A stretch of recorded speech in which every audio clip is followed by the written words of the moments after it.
Kia ora guys, Bird here. Welcome to episode 23 of Thaumcraft 5. Today we're starting in the nether right next to our Essentia smeltery here.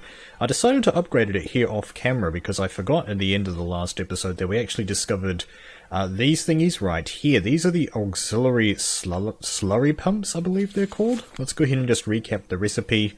Here it is. So you take some filtered Essentia tubes, alchemical constructs, a few brass plates, some arcane bellows and greatwood planks, and that gets you the Auxilary Slurry pump.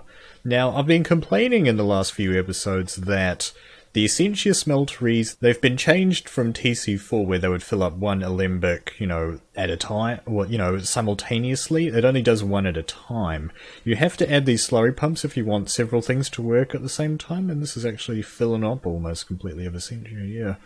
So this is really cool. We've got two guys in here right now, but you can't actually put one on the front here. I tried that. It's kind of smart and knows that there's not a hole there, so you can't do that. And the reason that I don't have one on the back here is because I've got my chest here with a hopper in it for items that don't stack. Put them in here so that they go inside there. That's going to be things like swords, armor, potions, that kind of stuff that just ends up filling up your inventory. That's why I like to have the chest right there. This is going to be really nice. It's definitely going to speed things up. It's going to keep the place relatively free of Essentia. I was having a look at it while it was going as well, and it was staying pretty much empty. The only reason that's in there is because it looks like we're filled up on space here inside the thingy. So that's definitely a really cool item. I think, I've just realized as well you could probably have up to 5 of alembics on top of everything. It looks like it definitely does work, but it looks because they don't connect across sideways, so you could have up to 15 alembics with this setup, or even 20 if you wanted to utilize all of your spots right there. Alright, let's go ahead and head back into the overworld today. We're going to do a little bit more research. I saw in the comments of one of the previous episodes that there should be a really nice and easy, simple way for us to actually get Tainted Shards instead of, I think, the other suggestions that we've had where you just you need to go to a tainted biome. I had all the sounds turned off while we were in the nether, by the way. Let's go ahead and put those back on. That's a loud truck. Alright, let's see. Yeah, we want to head over to this side of the alchemy tab today. We kind of want to work on entropic processing, making things worse, question mark. We'll soon find out. This is a purchasable for 3 experience levels, so let's go ahead and get that one done and dusted. That doesn't actually seem to have given the thing that I'm looking for over there. Okay. Anyway, picking this up appears to have unlocked 2 things. Bottled Taint, why would you want this? As well as Liquid Death, for external use only. Alright then, so let's go ahead and read about entropic processing. While creating magical and mundane substances is quite satisfying, sometimes you just want to break things down into their component parts. What's simpler than adding entropic energy to things, eh? I don't know. Why don't you tell me, Azanor? Actually, there are several reasons why this is a bad idea, but what is progress without some risk? Alright, so let's see, we've got a bone meal. Okay, you get 4 bone meal out of 1 bone here for a little bit of peridictio. That's kind of interesting, I really do like that. Normally it only gets you 3. If you want to get a little bit more bang for your buck and you load it on peridictio, that could be a nice recipe. Oh, again, with the blaze powder, that's a really nice one too. For a little bit of peridictio, getting a little bit more blaze powder. Turning rotten flesh into leather is a really nice thing I've noticed, particularly on the fan server where we don't have very many cows around. This is a really nice one, being able to convert rotten flesh over to leather. Fantastic.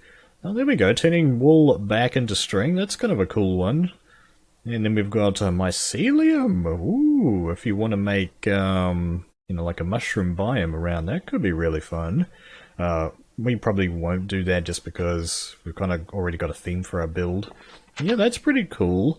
Unfortunately, we did not unlock the research that I was looking for here. So, maybe I just need to take a couple of minutes here off camera to work out what I need to do to actually get this research going. Welcome back, folks. We're over here by the Infusion Altar. I have a recipe set up here, got the essentials and stuff ready to go. Let's see. This is what we're doing right here. Crystal Farmer, helping them grow. We discovered this quite some time ago. Basically, you can take an earth shard and then you can turn it into a plantable crystal that you can put on the ground. And so what I'm planning on doing is making one of these and heading over towards the old Taint biome that we discovered quite some time ago. We're making a fire one, by the way. I'm actually going to make several of these as well. So let's do the first one here on camera. So we're bringing in the essentials. Oh, this is a new essential as well here that I've had to make. Wheat triules, pretty simple. Comes out of glass. Enough said there. Glass is fairly accessible for us. And there we go. That is this guy right here. I guess we'll just go quickly scan it. Let's see if we've got anything new. Nope. No. That's not working. Alright, so that's one of those guys down. I'm going to go ahead and make a couple more of these. I know that we're jumping all over the place here, sorry about that guys, but we're over here in a tainted biome. That's a skeleton that's now dead. Yeah, you can see in the biome, we're in the tainted land. I can't actually remember what the episode was, but I just had this random clip several episodes ago where I showed you guys a tainted biome fairly close by my little hobbit base thing that was setting up. That's where we are right now. I've searched underground and it looks like there's a cave actually right underneath it, which is pretty much perfect. So I'm going to go ahead and plant a couple of these, pretty much all of them really. Let's just go ahead and bonk them all down. There we go. So this is pretty much well and truly within the middle of that tainted biome. So hopefully, I'm just basically, the next step is now to kind of wait here AFK for probably, I don't know how long it's going to take. It could take hours. Hopefully not that long though. There are a couple of other shards over here as well. I think they're in the tainted land. Yeah, it says tainted land right there. It's desert over here. Hopefully that guy will spread. Yeah, so it looks like it's going to be a bit of AFKing for me. Hopefully these guys will actually turn purple in a reasonable time, and hopefully we'll be back soon. So we accidentally started recording before doing this just because I've been unrecording for like an hour or something. Yeah, so what's going on here? I've decided to come into the nether base here to basically, well, it was taking too long is the thing. I don't know, I'm impatient or something with those things that were in the taint biome over there. What's the word I'm trying to look for? Here we go. I was hoping to go for the passive solution for this problem. Unfortunately, I'm impatient, so we're going with the fast approach. Oh my goodness. But we're not done yet. Oh no, we're gonna throw the last of this couple in there. There we go, just make sure that taint goes up good and proper. Let's have a look. Let's see, how are we doing? Oh yeah, there we go. That's looking very nice. We're still in the hell biome though, so that's got to change at some point. Yeah, that is looking very nice. Now what I need to do is get some more aqua. I have my aqua jar here somewhere.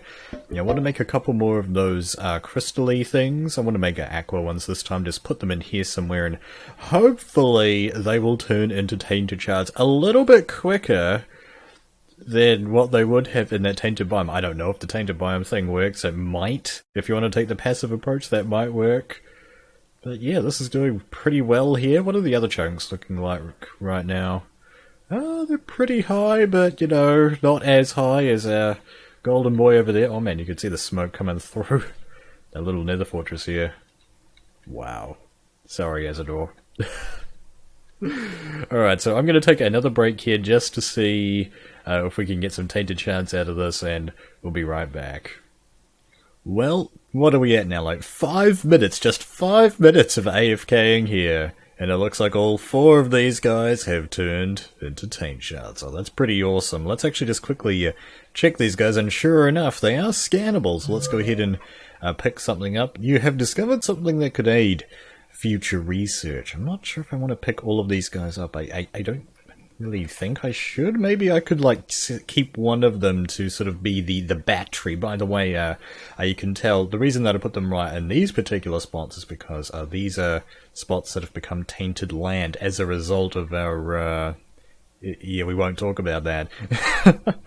Yeah, I think I'll go ahead and take a couple of these guys, and I'm probably actually going to end the episode pretty much in the next couple of seconds here. You know, just pick these up and let's run. Can I actually scan the individual item here really quick? No, so it looks like maybe once I scan the block thing, Oh, that's going to be good there. So now we've got these Tainted Shards, which mean, and now that we've got one there, we've sort of got a quote-unquote farm of them. Maybe that will have some repercussions later on, now that Taint is basically right inside my nether base. That could be a bad thing. I don't think Taint travels across dimensions. Azanor's not quite that evil, but who knows? Yeah, unfortunately, I think this is going to end up being a little bit of a shorter episode, but I have been doing a heap of AFK stuff here, just trying to, get these actual Tainted Shards going. I've run out of time for the episode, so that's all you're going to get anyway. So, thank you very much for watching this episode. Kia kaha, and I'll see you in the next one.